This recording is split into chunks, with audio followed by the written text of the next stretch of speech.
আসসালামু আলাইকুম রহমতুল্লাহ। প্রিয় দর্শক ভাই বোনেরা, আজকে যে বাইকটার স্কুটির কন্ডিশন রিভিউ দিব, এইটা হলো ইয়ামাহার স্কুটি, একদম নতুন গাড়ি। ভিডিও করতেছি, আপনারা দেখেন।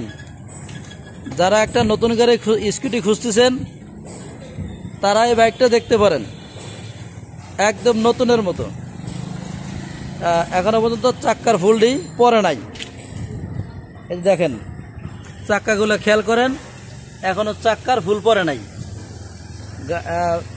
গাড়িটা রান করছে মাত্র 2816 কিলোমিটার, মাত্র 2816 কিলোমিটার। ঠিক আছে, ইনশাল্লাহ আপনারা আসবেন, দেখবেন, পছন্দ হবে নিতে পারবেন। এটার আমি দাম চাচ্ছি 1,70,000 টাকা। এটার আমি দাম চাচ্ছি 1,70,000 টাকা। অল্প কিছু কম রাখতে পারবো। ঠিক আছে ইনশাল্লাহ। কাগজ 2 বছর করা আছে, কাগজের আপডেট আছে। জি, আজকে এমন থাকবে। আমার লোকেশন উত্তরা 14 নম্বর সেক্টর, 10 নম্বর রোড, 44 নম্বর হাউস। জি, আসসালামু আলাইকুম।